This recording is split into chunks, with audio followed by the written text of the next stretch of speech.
Good morning, guys. It's me, Melik again. So today's lecture I prepared, we will talk about typical mistakes in Endgames. And actually, I picked a very interesting game between two Holland players, Bolland and former world champion Max Avey. And today's game will show some typical mistakes, what not to do, or let's say what to do in Endgames. And first example, like I said, it's going to be about Rook Endgames. Well, the situation we have here, we can see it's white turn. So what shall white do here? What do you think? What we have to know about Rook Endgames, a couple of things. Let's say when trying to promote pawn to the queen, what we have to know is to keep black rook away from our pawn and at least try to have a less than 3 file difference between a rook and our pawn. Typically, defensive rook is supposed to work from the sides to attack to bother the king and the pawn, and the black king must stay on the short side. Which side is supposed to be called short? It's very simple to understand. Side is supposed to be called short from the pawn to the closest corner. That means, let's say, if pawn on e file, the closest corner will be h file, since we have 3 files on the right side and 4 files on the left side.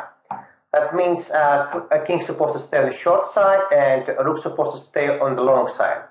Okay, in this position, white made typical mistake by playing king d7. Which mistake because originally white supposed to play here rook a2. That's the move supposed to be done here. And that's how white made it very typical mistakes, because they thought they would play king d7 to still support their pawn to be promoted. But not playing rook a2 pretty much cost them a game. I mean, not a game, full game, cost them, let's say, half point. Because they, instead of to win a game, they actually do the game. But rook a2, I would like actually to pay some attention here, because again, even after rook a2, not many players, know what to do. Okay, so rook b3, check. Let's go with this line. Again, usually black must stay on the sides and must try to use shouldering to keep white king or being too aggressive. So as defensive side, you can't really go, let's say, king f8, because this will give away the back rank immediately, and after this there is no more competition, because it's simply win for white pretty much, because white controls 8 rank. By the way, I forgot to mention that at the beginning. It's also for offensive side.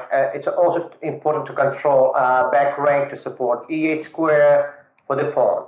So that's why losing another back rank, pretty much it's over for black hopes here. So black must play king g6, king e7. Again, you can't really play e6 here. You know what's funny things here? Even at Rook Endgames, it's really important for you guys to understand how important to keep your king in front of your pawn. It's like, should remind you some situation from pawn Endgames. That's why the only move here is king e7, not e6, because e6 it's actually almost, it's a draw, because after king f6, check here, when you're trying to, let's say, support, control the back rank and support your pawn, then we have a check here, we have a check, and we have rook a7. Right on time, black was able to put the rook on the a file, on a7, and now we have a 3 file difference between rook and pawn.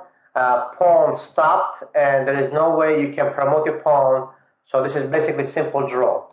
So that means you gotta be still careful in the situation and not to play e6 here. Again, so we have rook a7 check, king g6, and we have here move king e7. Okay, so king e7 is moved, is very, very important move here. So since white control the 7th rank, there is no checks, and basically they try to simply promote the pawn. The only move from white side is to, from black side, to play rook b8 to control the 8th rank. e6 and king d7. Yeah, that's actually the position which I would like to talk, because I mean, according to my searches, I had this position with my many students, many of my students, and in fact, I had this position at my many lectures, and I find out not many players, not most of them, knowing this position. Some of them, even being almost masters or masters, they actually don't know what to do here, how to, let's say, win this position with white's turn. So let me try to explain to you what shall we do here. Okay, what's going on? We can't really play here Rook a1 with famous idea to build a bridge by threatening Rook g1 check, because if you do that straight right here, then after check, Rook b7 check, you have to do, let's say, I don't know, Rook king d8, try to get your 8 rank, pretty much. That's a logical move here. And Rook b8 check, Rook b2. In this situation, when you're trying to use your rook by, let's say, playing Rook f1 and cutting the king, and it looks like you succeed, then still Rook a2, still getting a file, still putting your rook in position to have a 3 file difference between your rook and the white pawn, gives black a draw, because king controls very important square f8, and let's say in case of e7, we're still having check, and let's say if white king goes too far away from the pawn, then black simply goes back on a8, defending e8 square and controlling f8 square with 2 pieces. That means there is no rook f8 move, and it's simple a draw. So you can't really play straightforward Rook a1, as you understood.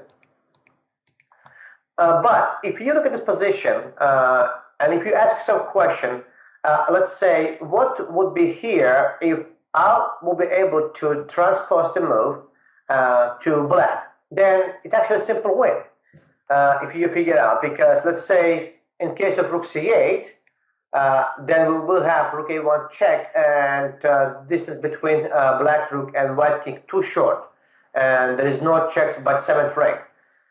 So the way how we're going to transpose the move to black, it's well known, but the only way, and you simply must memorize. So what's going on here again? So you can't play here king d7, because king f6, and this is draw. So there's no improvement here. Okay, that means the only way pretty much here is to play king d6 check. Why the only way? Now, if black will go king f6, which is, I believe, one of the best tries, then we're going to play king d7. Now, the rook cannot leave 8 rank, because e7 wins the game spot. A rook cannot go on, let's say, g file or h file, because rook would be on the short side with the king. It's not smart. No checks from the side, and it's over also. Let's say, I don't know. So here, simply Rook a1, game is over. So rook always must be on the long side. So king d7, the only move is king g7, and now we have king e7. So what we did at Rook Endgames, we actually described triangle. So you see how endgames sometimes connected.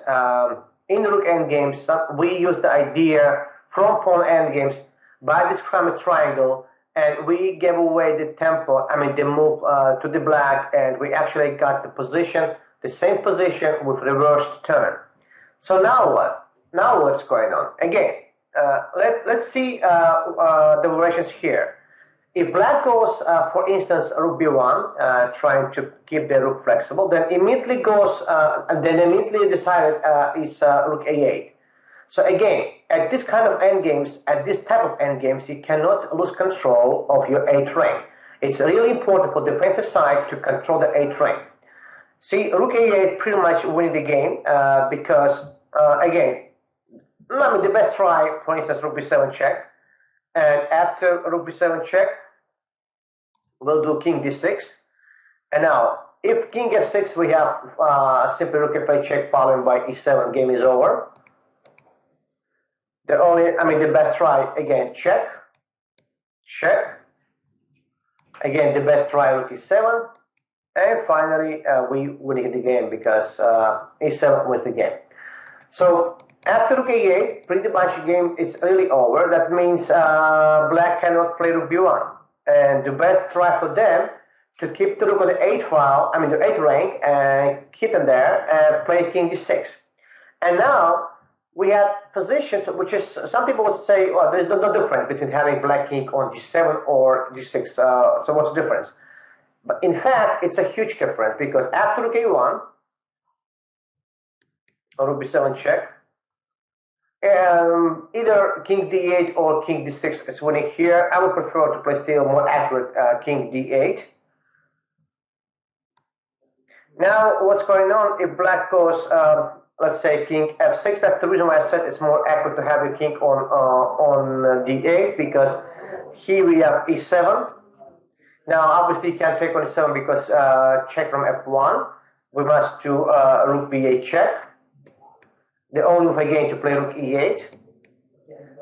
We can't take the pawn because we have a check and win the rook. So again, the only move to go rook b8 check. And finally, we have this king c7. And the last shot, the last move, again, people must simply memorize here. It's rook a1. That's the reason with white turn, white wins, because the rook has no squares. And we kick the rook from the last third line, and that's it. Game is over. If you take the rook, I promote my queen. If you go back on e8, I play king d7, I'll win the game. So that's the situation here. That means we can't play king f6 on move 9. We have to go back here again. Actually, not on move 6. So let me go back here again. So king e6 check. E6, king g7, king e6 check, king f6. We have here.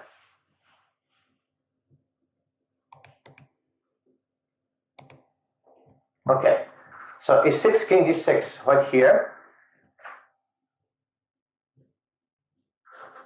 King g7. All right. Again, I'm just going to repeat the same line again, just making sure I'm not anything here.